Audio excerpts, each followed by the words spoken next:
സ്വാമിയെ ശരണമയ്യപ്പ. അങ്ങനെ ഒരു വൃശ്ചിക മാസം, ഒരു മണ്ഡലകാലം കൂടി ആഗതമായിരിക്കുകയാണ്. നമ്മുടെ മനസ്സിലും ശരീരത്തിലും അയ്യപ്പ സ്വാമി മാത്രം നിറയുന്ന പുണ്യകാലം. ഈ പ്രകൃതി എമ്പാടും ഭഗവാന്റെ ആ തിരുനാമങ്ങളാൽ മുഖരിതമാകുന്ന ഒരു കാലഘട്ടമാണ്. നമ്മുടെ ചുറ്റുപാടുകളിൽ ഒന്ന് കണ്ണോടിച്ചാൽ, ഒന്ന് ചെവിയോർത്താൽ നമുക്ക് അയ്യപ്പന്മാരെ കാണാതിരിക്കാൻ യാതൊരു തരവുമില്ല. എല്ലായിടത്തും അയ്യപ്പന്മാർ മാത്രമേ ഉണ്ടാവുള്ളൂ. ഒരു ദിവസവും ഒരു അയ്യപ്പ നാമമെങ്കിലും കേൾക്കാതെ മലയാളി കടന്നു പോവുകയില്ല. മലയാള നാട്ടിൽ മാത്രമല്ല, തമിഴ്നാട്ടിൽ, കർണാടകയിൽ, തെലുങ്കാനയിൽ, അങ്ങനെ ഭാരതത്തിലെമ്പാടും, ഭാരതത്തിന് പുറത്തും ഈ മണ്ഡലമാസത്തിന്റെ പുണ്യം ഇങ്ങനെ പകർന്നു പോവുകയാണ്. ഇവിടെ ജാതി മത ഭേദമന്യാണ് ഇത് ആഘോഷിക്കപ്പെടുന്നത്. മറ്റ് മതസ്ഥരായിട്ടുള്ള പലരും അയ്യപ്പസ്വാമിയെ പ്രാർത്ഥിക്കുന്നത് നമുക്ക് നേരിട്ട് അറിയാവുന്നതാണ്. കാര്യം അത്രത്തോളം പുണ്യം കിട്ടുന്ന ഒന്നാണ് അയ്യപ്പസ്വാമിയുടെ ദർശനവും. അയ്യപ്പസ്വാമി ഈ മണ്ഡല കാലഘട്ടത്തിൽ നമുക്ക് പകർന്നു തരുന്ന അത്ഭുത ചൈതന്യവും അത് പറഞ്ഞറിയിക്കാൻ പറ്റാത്തതാണ്. ഓരോ അയ്യപ്പന്മാരെ കാണുമ്പോൾ നമുക്ക് സന്തോഷമാണ്. അവരുടെ ശിരസിലിരിക്കുന്ന ഇരുമുടി കാണുമ്പോൾ അത്യാനന്ദമാണ്, അല്ലേ? സ്വാമിയെ ശരണമയ്യപ്പ എന്നൊന്ന് മനമുരുകി വിളിക്കുമ്പോൾ എന്തൊക്കെ ഒരു നിർവൃതി ഇങ്ങനെ ഉള്ളിൻ്റെ ഉള്ളിൽ കയറുകയാണ്. അപ്പോൾ ഞാൻ ഇന്നാണെങ്കിൽ കുറേ അധികം സംശയങ്ങൾക്കുള്ള മറുപടി പറയുകയാണ്. നമ്മൾ കഴിഞ്ഞ 6-7 വർഷമായിട്ട് ഈ ഹിന്ദുവിഷൻ ചാനലിൽ ഓരോ മണ്ഡല കാലഘട്ടത്തിലും അയ്യപ്പന്മാരുടെ സംശയങ്ങൾക്കുള്ള മറുപടി കൊടുത്തു പോരുകയാണ്. കഴിഞ്ഞ വർഷവും അതിന് മുന്നിലെ ഒട്ടേറെ സംശയങ്ങൾക്കുള്ള മറുപടി കൊടുത്തിട്ടുണ്ട്. അതിൽ പൊതുവായിട്ട് നിങ്ങൾക്ക് വരാവുന്ന സംശയങ്ങൾ ഏതൊക്കെയാണെന്ന് നോക്കിയിട്ട് അത്തരം ഒരു വീഡിയോ, അതിൻ്റെ ഒരു ലിങ്ക് ഞാൻ ഇതിൻ്റെ മുകളിൽ ഐ ബട്ടണിൽ കൊടുത്തിട്ടുണ്ട്. നിങ്ങൾ അത് കണ്ടിട്ട് വേണം ഇത് കാണാൻ. കാര്യം കുറേയധികം സംശയങ്ങൾക്കുള്ള മറുപടി അതിൽ പറഞ്ഞിട്ടുണ്ട്. കൂടുതലായിട്ട് നിങ്ങൾക്ക് അറിയാനുള്ള കാര്യം അതിൻ്റെയൊക്കെ കമൻറ്റ് ബോക്സിൽ വന്ന മറ്റ് സംശയങ്ങൾക്കുള്ള മറുപടിയാണ് ഇവിടെ പറയുന്നത്. ചിലപ്പോൾ ഇത് ചില സംശയങ്ങളൊക്കെ നിങ്ങൾക്ക് കേവലമായിട്ട് ബാലിശമായിട്ടൊക്കെ തോന്നും. പക്ഷെ ഇതൊരു അയ്യപ്പൻ്റെ സംശയമാണ്. ഇത് കേൾക്കാനിരിക്കുന്ന ലക്ഷക്കണക്കിന് അയ്യപ്പന്മാരും ഉണ്ട്. അപ്പോൾ ഒരു കാര്യത്തിനെയും നമുക്ക് നിസ്സാരമാക്കി എടുക്കാൻ പറ്റില്ല. അതുകൊണ്ട് സംശയം തന്നെയാണ്. അതിനെല്ലാം മറുപടി പറയാം. അത് ചിലപ്പം ചീപ്പായിട്ട് ചോദിച്ചു എന്നൊക്കെ ചിലർ പറയും. എന്തിനാ സ്വാമിയെടുത്ത് അങ്ങനെ ചോദിക്കും. കാര്യം സംശയമുള്ളതാണ്. അത് സംശയം നിവർത്തിക്കാൻ വേണ്ടിയിട്ടാണ് അയ്യപ്പന്മാർ ചോദിക്കുന്നത്. അതിൽ വിരോധമൊന്നുമില്ല. ചോദിച്ചാൽ ഞാൻ മറുപടി പറയുകയും ചെയ്യും. അത് ചിലപ്പോൾ നേരിട്ട് വാട്സപ്പിലോ കമന്റ് ബോക്സിലോ പറയാൻ പറ്റില്ലെങ്കിൽ ഇങ്ങനെ വീഡിയോയിൽ കൂടെ പറഞ്ഞു തരും. പിന്നെ മറുപടി നൽകുമ്പോൾ ഈ അയ്യപ്പ വിശ്വാസങ്ങളെ നമ്മുടെ കേരളത്തിനകത്തിന്റെ പല ഏരിയയിലും പല തരത്തിലുള്ള വിശ്വാസങ്ങൾ നിലനിൽപ്പുണ്ട്. തമിഴ്നാട്ടിൽ ചെന്ന ഒന്ന്, ഉത്തരേന്ത്യയിൽ ചെന്ന വേറൊന്ന്, അങ്ങനെ ഓരോ തരത്തിലും ഉണ്ട്. അപ്പൊ നമ്മൾ പൊതുവായിട്ട് പറഞ്ഞു കൊടുക്കുമ്പോൾ ചില വ്യത്യാസങ്ങളൊക്കെ അവരുടെ രീതിയിൽ അവരുടെ നാട്ടിൽ കണ്ടുവരുന്നെങ്കിലും അത് നമ്മൾ പൊതുവായിട്ട് ഈ അയ്യപ്പ സ്വാമിയുടെ ശബരിമലയുമായി ബന്ധപ്പെടുത്തി നമ്മുടെ ഒരു എക്സ്പീരിയൻസും ഉണ്ട്. നമ്മൾ അവിടെ സേവനം അനുഷ്ഠിച്ചിട്ടുള്ളതിന്റെ എക്സ്പീരിയൻസ് ഒക്കെ കൊണ്ട് നമ്മൾ പറഞ്ഞു തരുന്ന ഒരു മറുപടി അത് ഗുണകരമാകുമെന്നാണ് എൻ്റെ വിശ്വാസം. കാര്യം ഒരുപാട് ഗുരുസ്വാമിമാര് ഈ ഒരു മറുപടി തന്നെയായിരിക്കും നിങ്ങൾക്ക് നൽകുക. അതിനെ മുൻനിർത്തിയിട്ടാണ് ഞാൻ കാര്യങ്ങൾ പറഞ്ഞു തരുന്നത്. അപ്പോൾ നമുക്ക് ചോദ്യങ്ങളിലേക്ക് കിടക്കാം. നമസ്തേ, ഞാൻ RJ ഹരിചന്ദ്ര മഠം. ഹിന്ദു വിഷൻ ചാനലിലേക്ക് ഏവർക്കും സ്വാഗതം. ഇപ്പോൾ ഈ ചാനൽ കണ്ടുകൊണ്ടിരിക്കുന്നവർക്ക് ഇതിൻ്റെ കീഴെ കമന്റ് ബോക്സിൽ നിങ്ങളുടെ പേര്, നിങ്ങളുടെ വയസ്സ്, നിങ്ങളുടെ നക്ഷത്രം ഇവ രേഖപ്പെടുത്തിയാൽ ഇവിടെ നടക്കുന്ന ചില പൂജാ പ്രാർത്ഥനകളിൽ നിങ്ങളെ ഉൾക്കൊള്ളിക്കാൻ പറ്റും. ആ അവസരം മുതലാക്കുക. മാത്രമല്ല, നിങ്ങളുടെ അല്ലെങ്കിൽ നിങ്ങളുടെ കുടുംബാംഗങ്ങളുടെ ജന്മനാളിന് ഇവിടെ നിങ്ങൾക്ക് സ്പെഷ്യലായിട്ട് അർച്ചനയും പുഷ്പാഞ്ജലിയൊക്കെ നടത്തി തരാനുള്ള ഏർപ്പാടുണ്ട്. ഇതിൻ്റെ കീഴെ കമന്റ് ബോക്സിലും ഡിസ്ക്രിപ്ഷൻ ബോക്സിലും നമ്മുടെ വാട്സപ്പ് ചാനലിൻ്റെ ലിങ്ക് ഉണ്ട്. ആ വാട്സപ്പ് ചാനലിൽ ജോയിൻ ചെയ്യുന്നവർക്കാണ് ഇതിനുള്ള അവസരം കൂടുതലായി ലഭിക്കുക. അപ്പോൾ അതിനു വേണ്ടിയിട്ട് നിങ്ങൾ ആ ചാനൽ ജോയിൻ ചെയ്യണം. ഒട്ടേറെ ഹൈന്ദവ ആചാര സംബന്ധമായ കാര്യങ്ങൾ ഡെയിലി അപ്ഡേറ്റ് ചെയ്യപ്പെടുന്ന വളരെ വ്യത്യസ്തമായിട്ടുള്ളതും വളരെ ഗുണകരമായിട്ടുള്ള ഒരു ചാനലാണ് വാട്സപ്പ് ചാനൽ. അതിൽ ജോയിൻ ചെയ്യാതെ പോകരുത്. നിങ്ങൾ ഒന്ന് അതിൽ ജോയിൻ ചെയ്തിട്ടുണ്ടെങ്കിൽ പിന്നെ നിങ്ങൾക്ക് അത് എത്രമാത്രം വാല്യൂ ഉള്ളതാണെന്ന് മനസ്സിലാകുകയും ചെയ്യും. അപ്പോൾ നമുക്ക് ആദ്യത്തെ ചോദ്യത്തിലേക്ക് കിടക്കാം. ആദ്യത്തെ ചോദ്യം എനിക്കൊരു ദിവസം 2-3 മെസ്സേജ് ആയിട്ട് ചോദിക്കും. ഈ മണ്ഡലകാലം തുടങ്ങുന്നതിന് മുമ്പ് ഒരു ചിങ്ങമാസം മുതൽ ഏകദേശം ഈ ചോദ്യം ആരംഭിക്കും. എല്ലായിടത്തും പാടില്ല എന്ന് പറയുന്ന ഉത്തരമാണ്. അത് ഇനി അങ്ങ് തുടർച്ചയായിട്ട് എന്നും വന്നുകൊണ്ടിരിക്കും ഈ ചോദ്യം. ഇതിന് ഉത്തരം പലപ്പോഴും ഈ പാടില്ല എന്ന് ഞാൻ പറയാറുണ്ട്. പക്ഷെ ചോദിച്ചു കൊണ്ടേയിരിക്കും. ചോദ്യം ഇങ്ങനെയാണ്: മലയ്ക്ക് പോകാൻ മാലയിട്ട് കഴിഞ്ഞാൽ, വ്രതം എടുത്തു കഴിഞ്ഞാൽ സ്വയം ഭോഗം ആകാമോ എന്നാണ് ചോദ്യം. പാടില്ല. ഇത് ബ്രഹ്മചാര്യ നിഷ്ഠയുള്ള ഒരു രീതിയാണ്. അങ്ങനെയുള്ള ഒരു വ്രതമാണ്. അപ്പോൾ ബ്രഹ്മചാര്യ നിഷ്ഠയിൽ സ്വയംഭോഗം സംഭോഗം ഒന്നും പറഞ്ഞിട്ടില്ല. ഇത് പാടില്ല. മനസ്സിനെ നിയന്ത്രിക്കുക പ്രധാനമാണ്. കാമനകളിലേക്ക് മനസ്സ് അർപ്പിതമായി പോകാതിരിക്കാൻ നമ്മൾ ശ്രദ്ധിക്കണം. അപ്പോൾ മനസ്സിനെ പൂർണ്ണമായിട്ട് അടക്കുന്നതാണ് ഇതിന്റെ വ്രതം എന്ന് പറയുന്നത്. വ്രതം എന്ന് പറഞ്ഞു കഴിഞ്ഞിട്ട് മത്സ്യമാംസാദികൾ കഴിക്കാതിരിക്കുക മാത്രമല്ല, മാനസികമായിട്ടുള്ളൊരു തയ്യാറെടുപ്പും കൂടിയാണ്. എന്നാൽ ഈ ചോദിക്കുന്ന പലപ്പോഴും കൗമാരക്കാരായിട്ടുള്ള കുട്ടികളായിരിക്കും. അവർക്ക് പലതരത്തിലുള്ള ഈ വൈകാരികമായിട്ടുള്ള അവസ്ഥകൾ കൂടി നിൽക്കുന്ന സമയത്താണ് അവർക്ക് ഇത്തരം തൃഷ്ണകൾ കൂടുതലായിട്ട് വരുന്നത്. കുട്ടികൾ മനസ്സിലാക്കേണ്ടത്, ഇത് ഈ ഒരു കാലഘട്ടം നമ്മൾ തിരഞ്ഞെടുക്കേണ്ടത് പൂർണ്ണമായും അയ്യപ്പനിൽ അർപ്പിതമായിട്ട് നമ്മൾ തന്നെ ഒരു അയ്യപ്പനായി മാറുന്ന ഒരു അവസ്ഥ സൃഷ്ടിക്കലാണ്.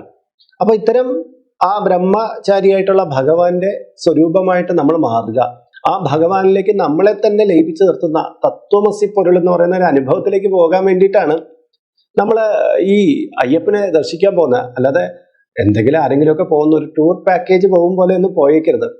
മനവും തനുവും എല്ലാം ഒരുപോലെ നിൽക്കണം ഭഗവാനെ കാണാൻ. എന്നാൽ നിങ്ങൾ അങ്ങനെയാണ് നിങ്ങൾ വ്രതം എടുക്കണമെങ്കിൽ ഇങ്ങനത്തെ ചോദ്യമേ ഉദിക്കില്ല. കാര്യം എന്താണ്? ഇതങ്ങനെയല്ല.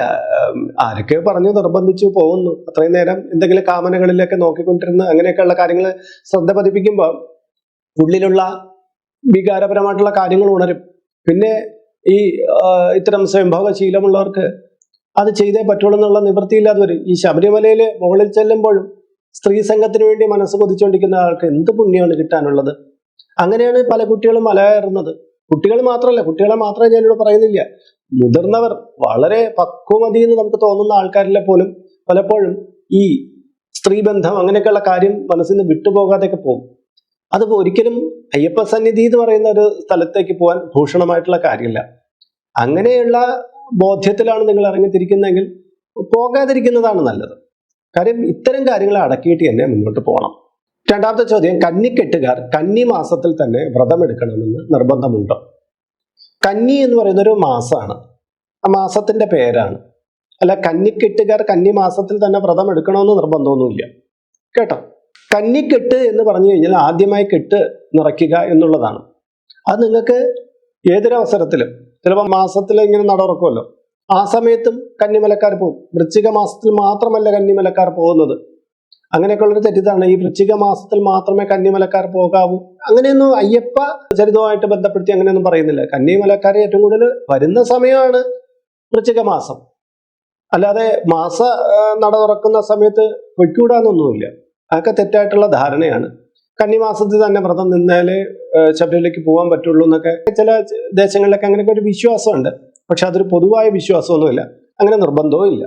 മൂന്നാമത്തെ ചോദ്യം, മകൾക്ക് ശബരിമലയിൽ പോകാൻ നേർച്ചയുണ്ടായിരുന്നു, പക്ഷെ പല സാങ്കേതികമായിട്ടുള്ള കാരണങ്ങളാൽ നടന്നില്ല. ഇപ്പോൾ മകൾക്ക് 10 വയസ്സ് കഴിഞ്ഞു, ഇനി കൊണ്ടുപോകാൻ ഇപ്പോൾ കഴിയില്ല. പകരം അവൾക്ക് നെയ്ത്തേങ്ങ നിറച്ച് കൊണ്ടുപോയാൽ മതിയോ, അവളെ കൊണ്ട് നിറപ്പിച്ച് കൊണ്ടുപോയാൽ മതിയോ എന്നാണ് ചോദ്യം.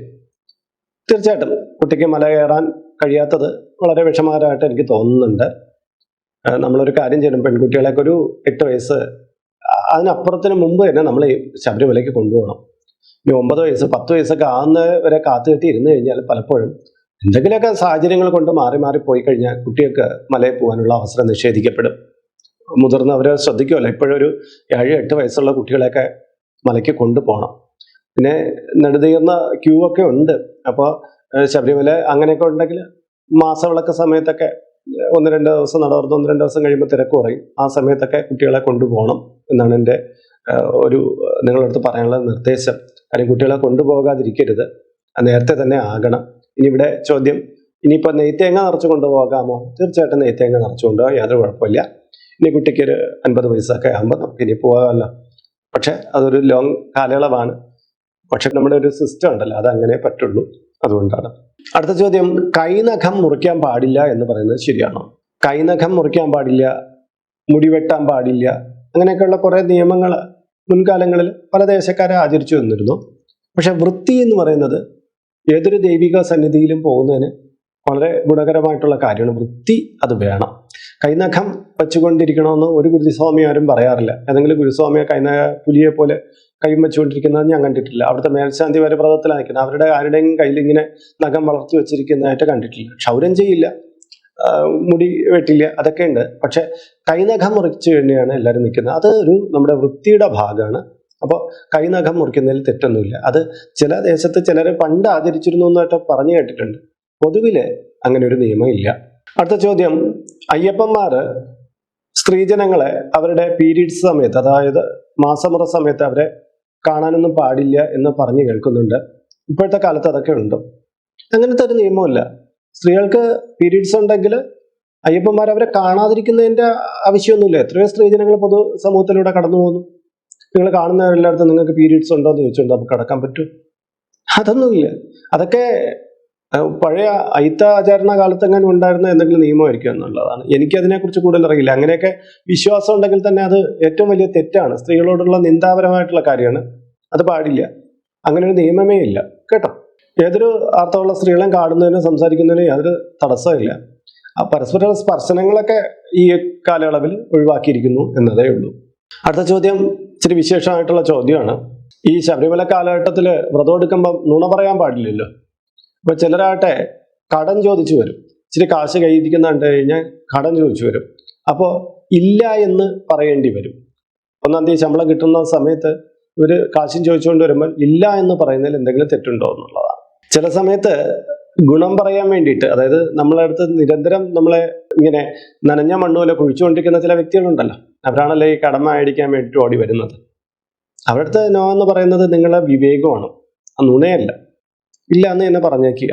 കാര്യം എന്ന് പറഞ്ഞാൽ നിങ്ങൾ അധ്വാനിച്ച് നിങ്ങളുടെ ഒരു ആവശ്യത്തിന് വേണ്ടി നിങ്ങളുടെ കാര്യങ്ങൾ നിറവേറ്റാൻ പോകുമ്പോൾ അതിൻ്റെ പങ്ക് പറ്റിയിട്ട് നിങ്ങൾക്ക് തിരികെ തരാതെ ഇരിക്കുന്ന ആൾക്കാർക്ക് നിങ്ങൾ എന്തിനാ നിങ്ങളുടെ സത്യസന്ധത അവിടെ പ്രദർശിപ്പിക്കുന്നത്? അത് നോ എന്ന് പറയുന്നത് നുണയൊന്നും അല്ല. നിങ്ങളുടെ വിവേകമായിട്ട് അതിനെ കണക്കൂട്ടണം. നമ്മളെപ്പോഴും പറയുമ്പോൾ ചില പ്രത്യേക നുണകളൊക്കെ ചില സമയത്ത് ഗുണകരമായിട്ട് മാറാറുണ്ട്. അറിയാമോ? ഒരു കുട്ടിയെ ഒരു ഡോക്ടർ പരിശോധിക്കുന്നു. അപ്പോൾ ആ കുട്ടിക്ക് മാരകമായ രോഗം ഉണ്ട്. പെട്ടെന്ന് തന്നെ അയാളടുത്ത് പറയുകയാണ്, കുട്ടിയോ മുതിർന്ന ആളാവട്ടെ, നിനക്ക് മാരകമായിട്ടുള്ള രോഗമുണ്ട് എന്ന് പറഞ്ഞ് ആളെ അപ്പോൾ തന്നെ ഹാർട്ട് അറ്റാക്ക് വരുത്തുന്നതിനേക്കാളും കുഴപ്പമില്ല, നമുക്ക് ടെസ്റ്റുകളൊക്കെ എടുക്കാം, നോക്കാം, ചില കാര്യങ്ങളുണ്ട് എന്നൊക്കെ പറഞ്ഞ് ഒരു അലസമട്ടില് ആളെ എന്താ പറയണ്ടേ, ഒരു പ്രശ്നമില്ലായ്മ, അത് ചിലതിനെ ഫേസ് ചെയ്യാൻ തരത്തിലൊക്കെ ചില നുണകളൊക്കെ പറയാറുണ്ട്. എല്ലാ കാര്യത്തിലും അങ്ങനെയൊക്കെയുള്ള ചില കാര്യങ്ങൾ അവിടേക്ക് അത് ആ പറയുന്ന നുണകൾ നന്മകളായിട്ടാണ് വരുന്നത്. അല്ലാതെ ഒരു ഷോക്ക് കൊടുത്ത് അയാളെ അറ്റാക്ക് വരുത്തണോ ഡോക്ടർ? അതൊന്നുമില്ല. വിവേകമാണ് അവിടെ നമുക്ക് ഉപയോഗിക്കേണ്ടത്. അതുകൊണ്ട് യാതൊരു കുഴപ്പമില്ല കേട്ടോ. വ്രതം എടുക്കുന്ന കാലയളവിൽ ചെരുപ്പിടാൻ പാടുണ്ടോ എന്നുള്ളതാണ്. ഈ വ്രതം എടുക്കുന്ന പണ്ട് കാലഘട്ടത്തിൽ ചെരുപ്പിടാറില്ലായിരുന്നു. പിന്നെ വീട്ടിൽ തന്നെ വരില്ല, ക്ഷേത്രത്തിനോടനുബന്ധിച്ചിട്ടുള്ള ഭജനപ്പുര അവിടെ നിർമ്മിച്ച അവിടെ കിടന്നുറങ്ങുക, അവിടെ കഞ്ഞി വെച്ച് കുടിക്കുക, ഇങ്ങനെയൊക്കെയുള്ള ഒരു കാലഘട്ടം നമ്മുടെ മുന്നിലും ഉണ്ടായിരുന്നു. പക്ഷെ ഇപ്പോൾ അധികം ഒന്നും കാണുന്നില്ല. കാര്യം ആൾക്കാർ ഒരുപാട് തിരക്കുകളുടെ ഇടയിൽ പോയിക്കൊണ്ടിരിക്കുന്ന ഓഫീസ് ജോലികൾ, പണ്ടത്തെ ജോലികൾ പോലെയല്ല, ഒരുപാട് കാര്യങ്ങളുണ്ട്. അപ്പൊ ചെരുപ്പിടാതെ വ്രതം എടുക്കാൻ നിങ്ങൾക്കൊരു അവസരമുണ്ടെങ്കിൽ നിങ്ങൾ അങ്ങനെ ചെയ്യൂ എന്ന് ഞാൻ പറയുന്നുള്ളൂ. അത് നിർബന്ധമായിട്ട് പറയുന്നൊന്നുമില്ല. അതിനുള്ള സാഹചര്യം ഇല്ലാത്തവർ ചെരുപ്പിട്ട് തന്നെ നിങ്ങളുടെ ജോലികൾക്കൊക്കെ ചെയ്യും. ഈ ഒരു ഓഫീസിൽ പോകുന്ന ഒരാൾ ഷൂസൊക്കെ ഇട്ട് അദ്ദേഹത്തിന് അങ്ങനെ നിന്നൊക്കെ ജോലി ചെയ്യാൻ പറ്റുള്ളൂ. അയാളടുത്ത് ചെരുപ്പിടാതെ വ്രതം എടുക്കണമെന്നൊക്കെ പറഞ്ഞു കഴിഞ്ഞാൽ ചിലപ്പോൾ സാധ്യമായില്ല എന്ന് വന്നേക്കാം. അതുകൊണ്ട് നിങ്ങളുടെ അവിടുത്തെ ആ അവസരം നോക്കുക. ചെരുപ്പിടാതെ വ്രതം എടുക്കണമെന്ന് എല്ലായിടത്തും ഉള്ളൊരു നിയമമൊന്നുമല്ല. അപ്പോൾ അതൊരു നിർബന്ധമായിട്ട് നമുക്ക് പരിഗണിക്കാൻ പറ്റില്ല. കാരണം ചിലയിടത്ത് ഉച്ചയ്ക്ക് കഞ്ഞി മാത്രമേ കുടിക്കാവൂ എന്നുള്ള ഒരു നിയമമുള്ള ചില ദേശങ്ങളുണ്ട്. ഈ പ്രത്യേകിച്ച് ചക്കപ്പുഴുക്കൊക്കെ ചേർത്തിട്ടുള്ള കഞ്ഞി, അയ്യപ്പൻ കഞ്ഞി എന്നറിയപ്പെടുന്ന കഞ്ഞി, അത് എല്ലായിടത്തും ഉണ്ടോ? ഇല്ലല്ലോ. എനിക്കറിയാം ചില പ്രദേശത്ത് അങ്ങനെയുള്ള കാര്യമുണ്ട്. അപ്പോൾ അതുപോലെ ഒന്നാണ് ചെരുപ്പിടാതെയുള്ള വ്രതം. അത് എല്ലായിടത്തും ഉള്ള ഒരു കീഴ്വഴക്കമല്ല എന്ന് മനസ്സിലാക്കുക. അടുത്ത ചോദ്യം, കുട്ടികളെ ആദ്യമായിട്ട് മലയ്ക്ക് കൊണ്ടുപോകുമ്പം കരിമല ചവിട്ടി പോകണോ എന്നുള്ള ചോദ്യമാണ്. കരിമല ചവിട്ടി പോകുന്നത് വളരെ നല്ലതാണ്, പക്ഷെ അതൊരു നിർബന്ധമായിട്ട് പറയുന്നില്ല. ഇത് തൊട്ട് മുമ്പത്തെ മാസത്തിൽ എപ്പോഴും ചോദിച്ചതാണ്. ഒരു അയ്യപ്പസ്വാമി അവിടെ ശബരിമല ദർശനത്തിന് വേണ്ടി പോയി. പക്ഷെ അവിടുത്തെ തിരക്ക് കാരണം തൊഴാൻ പറ്റിയില്ല. അവിടെ വെയിറ്റ് ചെയ്തു, പക്ഷെ തൊഴാൻ പറ്റിയില്ല. അവസാനം ശാരീരിക ക്ഷീണം കാരണം മടങ്ങി പോരേണ്ടി വന്നു. പുള്ളിക്കാരനെ ഇവിടെ നിറച്ചുകൊണ്ടുപോയ നെയ്ത്തേങ്ങ കയ്യിലിരിപ്പുണ്ട്. ഇനി എന്ത് ചെയ്യണമെന്നാണ് അദ്ദേഹത്തിന്റെ ചോദ്യം. അങ്ങനെ വന്നതുകൊണ്ട് കുഴപ്പമുണ്ടോന്ന്. നമ്മൾ ഈ അയ്യപ്പസ്വാമിയെ ദർശിക്കാൻ പോകുമ്പോൾ നമുക്ക് എല്ലാവർക്കും ഒരു നോക്കൊക്കെയാണ് കാണാൻ പറ്റും. തിരക്കിന്റെ ഇടയിൽ ഒരു തൊഴാനുള്ളൊരു അവസരം കിട്ടുന്നു. എന്നാൽ ചില വ്യക്തികൾക്ക് ഇതിന് അവസരം കിട്ടാതെ മടങ്ങി പോകേണ്ടുന്ന പല അവസ്ഥയുണ്ട്. എന്താ, മല കയറുന്നതിന് ക്ഷീണാവസ്ഥയുണ്ട്, രോഗാവസ്ഥയൊക്കെ ഉണ്ടായിട്ട് മടങ്ങി പോകേണ്ടുന്ന ഒരുപാട് പേര്, ആയിരക്കണക്കിന് പേരുണ്ട് ഓരോ വർഷവും. അപ്പോൾ അവരെന്ത് ചെയ്യുമെന്ന് പറഞ്ഞാൽ ഇത്തരം നെയ്ത്തേങ്ങ ഉടച്ച് ഈ ക്ഷേത്രങ്ങൾ, സ്വാമി ക്ഷേത്രങ്ങൾ നാട്ടിലുണ്ടാകും, അവിടെ മുന്നിൽ ഒരുപാട് കൽവിളക്കുകളൊക്കെ വെച്ചിരിക്കും, അതിലോട്ട് കൊണ്ടുവന്ന് ഒഴിക്കുന്ന പതിവുണ്ട്. ഇല്ലെങ്കിൽ ഈ നെയ്യാണ് ഇങ്ങനെ കൽവിളക്കുകളിലൊക്കെ നെയ്യ് ഒഴിച്ച് അതിനെ ഉപയോഗിക്കുന്ന രീതിയുണ്ട്. ചിലരാണെങ്കിൽ മറ്റാരെങ്കിലും അടുത്ത് ശബരിമല പോവുകയാണെങ്കിൽ അവരുടെ കൈവശം ഈ നെയ്ത്തേങ്ങ കൊടുത്തുവിടും അഭിഷേകത്തിന്. ഇതിനൊന്നും നിവൃത്തിയില്ലാത്തവരാണെങ്കിൽ നമ്മൾ ഏതെങ്കിലും ക്ഷേത്രത്തിൽ കൊണ്ടുപോയി സമർപ്പിക്കുക. നെയ്ത്തേങ്ങ അവിടെ അയ്യപ്പ സ്വാമി ക്ഷേത്രത്തിൽ അവിടെ കൊണ്ടുപോയി മേൽശാന്തി എടുത്ത് പറഞ്ഞ് ഏൽപ്പിക്കുക. മിക്കവാറും അദ്ദേഹവും പറയുന്നത് അവിടുത്തെ അത് പൊട്ടിച്ച് അവിടുത്തെ കൽവിളക്കുകൾ ഉണ്ടാകും, അതിലൊഴിച്ച് തിരിയിട്ട് തെളിയിച്ചോളൂ എന്നാണ് പറയുന്നത്. അല്ലാതെ വേറെ നമുക്കൊന്നും ചെയ്യാൻ പറ്റില്ല. ചിലർ ജലത്തിൽ ഒഴുക്കി വിടാനൊക്കെ നിർദ്ദേശിക്കാറുണ്ട്. അത് വേണ്ട, നമുക്കത് നാളമായിട്ട് തെളിയിക്കുന്നതായിരിക്കും ഏറെ ഉത്തമം. അടുത്ത ചോദ്യം, മലയിറങ്ങുമ്പോൾ പമ്പയിൽ കുളിക്കാതെ തന്നെ വീട്ടിൽ പോകണം.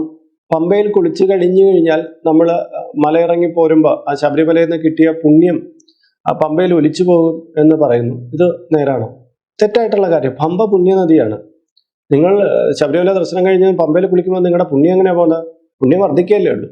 അതൊന്നുമല്ല, പമ്പയിൽ നല്ല തിരക്കുണ്ട്. അങ്ങോട്ട് കയറി പോകുന്ന നമ്മൾ കുളിച്ചിട്ടാണ് കയറി പോകുന്നത്. അപ്പോൾ തിരിച്ചു വരുന്നവരും കൂടെ കുളിക്കാൻ ഇറങ്ങിക്കഴിഞ്ഞാൽ ആകെ കൂടി അവിടെ വരുന്നവരും പോകുന്നവരോട്ട് വലിയ തിരക്കുണ്ടാകും. അതുകൊണ്ട് ഒരു തവണ പോയി ദർശിച്ചു നമ്മൾ ഇനിയും വീട്ടിൽ പോയിട്ടോ അല്ലെങ്കിൽ വഴിക്ക് വെച്ച് ഏതെങ്കിലും പുഴയിലോ ഒക്കെ കുളിക്കാമല്ലോ. അതുകൊണ്ട് അത് നിർബന്ധമുള്ളതല്ല. തിരിച്ചു പോകുമ്പോൾ പമ്പയിൽ ഇറങ്ങി കുളിക്കണമെന്ന് നിർബന്ധമുള്ള കാര്യമല്ല. അതുകൊണ്ട് പറയുന്നതേ ഉള്ളൂ. അല്ല കുളിച്ചുകൂടാ എന്നൊരു നിർബന്ധം വേണം എന്നുള്ളവർക്ക് കുളിക്കാം, കുറച്ച് താഴോട്ടൊക്കെ വന്ന് കുളിക്കാം. ഈ തിരക്ക് വർദ്ധിക്കാതിരിക്കാൻ വേണ്ടിയിട്ട് നിങ്ങൾ കുളിക്കാതിരിക്കുന്നത് തന്നെയായിരിക്കും നല്ലത്. കുളിക്കണമെങ്കിൽ ആവാം കേട്ടോ. അടുത്ത ചോദ്യം, വീട്ടിൽ മക്കൾ രണ്ടുപേരും മാലയിട്ടിട്ടുണ്ട്, അവർ നല്ല വ്രതത്തിലാണ് നിൽക്കുന്നത്. ഇനി അച്ഛനമ്മമാർക്ക് അവരുടെ സംഭോഗം ചെയ്യുന്നതിൽ എന്തെങ്കിലും വിലക്കുണ്ടോ? ശാരീരിക ബന്ധത്തിൽ എന്തെങ്കിലും വിലക്കുണ്ടോ എന്നാണ് ചോദ്യം. കുട്ടികൾ മലയ്ക്ക് പോകാൻ വ്രതം എടുക്കുന്നു, അച്ഛനമ്മമാർ ശാരീരിക ബന്ധത്തിൽ പെടുന്നതിൽ തെറ്റൊന്നുമില്ല. പക്ഷെ കുട്ടികൾക്ക് ഭക്ഷണമൊക്കെ ഉണ്ടാക്കി കൊടുക്കുമ്പോൾ കുളിച്ച് ശുദ്ധമായിട്ട് ഉണ്ടാക്കി കൊടുക്കുക എന്നുള്ളതാണ് കാര്യം. അവരുടെ കുടുംബജീവിതത്തിൽ അവർ മലയ്ക്ക് പോകാത്തടത്തുള്ള ഈ കുട്ടിയുടെ പിതാവ് പോവുകയാണെങ്കിൽ അദ്ദേഹത്തിന് വ്രതം ഉണ്ടല്ലോ, അദ്ദേഹത്തിന് സ്ത്രീ സംഘം പാടില്ല. ഇല്ലെങ്കിൽ അതിന് കുഴപ്പമില്ല. കുട്ടികൾ മാത്രമാണ് പോകുന്നതെങ്കിൽ അച്ഛനമ്മമാർ ശാരീരിക ബന്ധത്തിൽ ഏർപ്പെടുന്നത് തെറ്റില്ല. പക്ഷേ ശുദ്ധിയോടുകൂടി വേണം കുട്ടികൾക്ക് ഭക്ഷണം കൊടുക്കാൻ. അതുകൊണ്ട് തന്നെ കുളിച്ച് ശുദ്ധമായിട്ട് വേണം കുട്ടികൾക്ക് ഭക്ഷണം കൊടുക്കാൻ. അതായത് അവർക്ക് കഴിയുമെങ്കിൽ അവർ വ്രതത്തോടെ നിൽക്കട്ടെ എന്നേ പറയുന്നുള്ളൂ. അത് നിർബന്ധമില്ല. അവർക്ക് കഴിയുമെങ്കിൽ അച്ഛനമ്മമാരും കൂടെ വ്രതത്തോടെ നിൽക്കട്ടെ, കുടുംബാന്തരീക്ഷം മുഴുക്കെ വ്രതത്തിൽ നിൽക്കട്ടെ. പക്ഷെ അത് നിർബന്ധമുള്ള കാര്യമില്ല. കുട്ടികളിൽ വ്രതം വേണം എന്നുള്ളതാണ് പ്രധാനം. ആരാണ് മലയ്ക്ക് പോകുന്ന ആളിന് വ്രതം നിർബന്ധം എന്നുള്ളതാണ്. പക്ഷേ നമ്മളൊരു മലയ്ക്ക് പോകുന്ന വീട്ടിലാകുമ്പം മത്സ്യമാംസാദികളൊന്നും ഉപയോഗിക്കില്ല. അങ്ങനെ ഒരു വ്രതനിഷ്ഠയോടുകൂടി പോകുന്നൊരു വീടായിരിക്കും. അപ്പൊ അവിടെ നിങ്ങൾക്ക് കഴിയുമെങ്കിൽ, നിങ്ങളുടെ മനസ്സിന് ഉറപ്പുണ്ടെങ്കിൽ നിങ്ങൾ ശാരീരിക ബന്ധത്തിലൊന്നും ഏർപ്പെടരുത് എന്നുള്ളത് ഒരു നിർദ്ദേശം. അത് നിർബന്ധമല്ല എന്നും കൂടെ അറിയുക. അടുത്ത ചോദ്യം, മാലയിട്ടവർക്ക് മരണ വീട്ടിൽ പോകാമോ എന്നുള്ളതാണ്. ഈ മാലയിട്ട ആൾക്കാർ മരണ വീട് അങ്ങനെയൊക്കെയുള്ള സ്ഥലത്തേക്ക് പോകാതിരിക്കുന്നതിന് കാരണമുണ്ട്. അത് ഒരു വ്രതഭംഗം ഉണ്ടാവും. മരണ വീട്ടിൽ പോയ വ്രതഭംഗം ഉണ്ടാവും എന്നുള്ളതാണ്. അതുകൊണ്ട് തന്നെ അങ്ങനെയൊക്കെ പോകുന്നുണ്ടെങ്കിൽ അവർ വീട്ടിൻ്റെ അകത്ത് കയറില്ല, പുറത്തൊക്കെ നിൽക്കുന്ന ഒരു രീതിയുണ്ട്. അകത്ത് കയറാറില്ല. പൊതുവിൽ അങ്ങനെയാണ്. നമ്മൾ ഏതൊരു വ്രതം നിൽക്കുന്നവരും മരണം നടന്ന വീട്ടിൽ ചെന്ന് അവിടുത്തെ വെള്ളം കുടിക്കുക, അവിടെ തൊട്ട് മെഴുകി നിൽക്കുക, അങ്ങനെയൊന്നും ഇല്ല. ശബരിമല യാത്രയിലും അങ്ങനെ തന്നെ. പരമാവധി നിങ്ങൾക്ക് വളരെ അകന്ന ബന്ധമൊക്കെ ആണെങ്കിൽ നിങ്ങൾ ഈ സമയത്ത് പോകാതിരിക്കുക. നിങ്ങൾ ഒരു അയ്യപ്പനാണെന്ന് മറ്റുള്ളവർ അറിയാമായിരിക്കുമല്ലോ. നിങ്ങൾ ആ വീട്ടിൽ പ്രവേശിക്കാതിരിക്കുകയെങ്കിലും ചെയ്യുന്നത് നല്ലതായിരിക്കും. ഇത് വ്രതത്തിന്റെ ഒരു കാര്യമായതുകൊണ്ടാണ്, വേറെ അല്ലാതെ നമ്മളെ ഈ അശുദ്ധി അങ്ങനെയൊന്നുമല്ലല്ലോ. വ്രതത്തിന്റെ ഒരു പുണ്യത്തിന് വേണ്ടിയിട്ട് പറയുന്ന കാര്യമാണ് കേട്ടോ. പീരീഡ്സ് കഴിഞ്ഞ് എത്ര ദിവസം കഴിഞ്ഞിട്ട് അയ്യപ്പന്മാർക്ക് ആഹാരം വെച്ച് കൊടുക്കാം എന്നൊരു ചോദ്യം വരുന്നുണ്ട്. ഈ പീരീഡ്സ് എത്ര ദിവസം കഴിഞ്ഞ് വെച്ച് കൊടുക്കുക എന്നുള്ള ചോദ്യത്തിൽ കുറച്ച് പ്രയാസമുണ്ട് പറഞ്ഞു കൊടുക്കാൻ. കാര്യം എന്ന് പറഞ്ഞാൽ സാധാരണ സ്ത്രീകൾക്ക് ഒരു 4 കഴിഞ്ഞ് ശുദ്ധമൊക്കെ ആവാറുണ്ട്. എന്നാൽ ബഹുഭൂരിപക്ഷ സ്ത്രീകൾക്കും ശുദ്ധം ആവാറില്ല എന്നുള്ളതാണ്. നിങ്ങൾക്ക് 4 കഴിഞ്ഞിട്ട് ശുദ്ധമായിട്ടുണ്ടെങ്കിൽ നിങ്ങൾ പുണ്യാഹ ശുദ്ധി വരുത്തണം. പുണ്യാഹം കൊണ്ടൊന്ന് ചളിച്ച് നിങ്ങൾ ശുദ്ധി വരുത്തിയതിന് ശേഷം ആഹാരം പാകം ചെയ്ത് കൊടുക്കുന്നത് തെറ്റില്ല.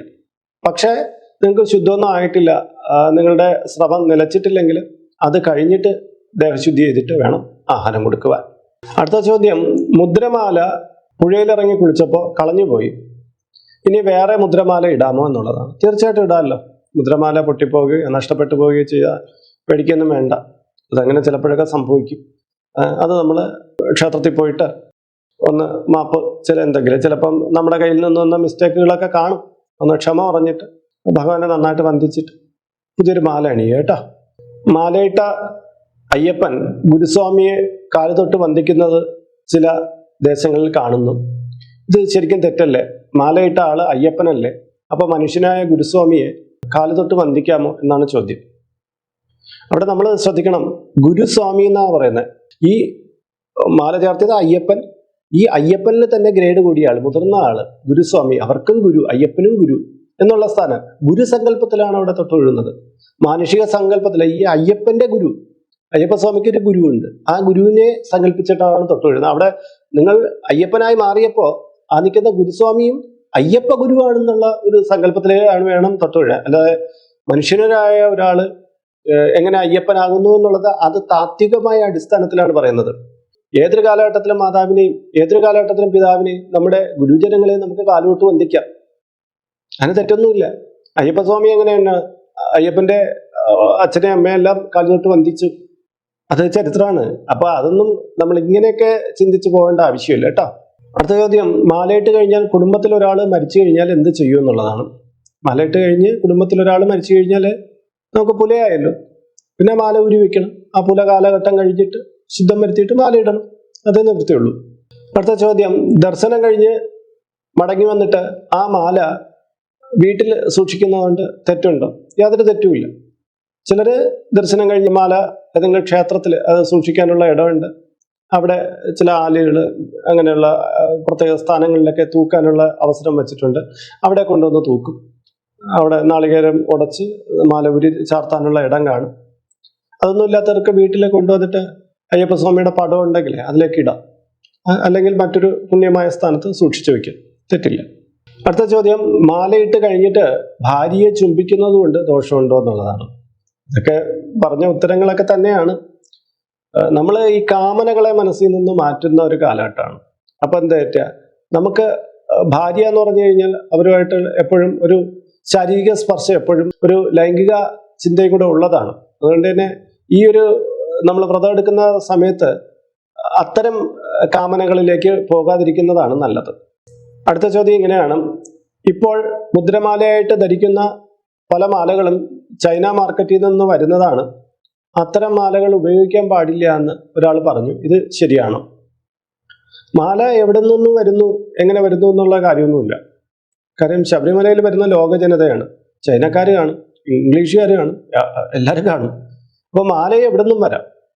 അത് പവിത്രീകരിച്ച് മന്ത്രം ചൊല്ലി ഇടുമ്പോൾ അത് മുദ്രമാലയായി മാറുന്നു, അത്രേ ഉള്ളൂ. അതിൽ ചൈന മാർക്കറ്റിൽ നിന്ന് വന്നോ ഇംഗ്ലണ്ടിലെ മാർക്കറ്റിൽ നിന്ന് വന്നോ എന്നുള്ളതൊന്നും അവിടെ പരിഗണനയിൽ വരുന്നില്ല. ലോകത്തിനെ തന്നെ മൂർത്തിയാണ് ഭഗവാൻ. അവിടെ അങ്ങനെയുള്ള അയിത്തമൊന്നുമില്ല കേട്ടോ. അതൊന്നും ചിന്തിക്കേണ്ട ആവശ്യമില്ല.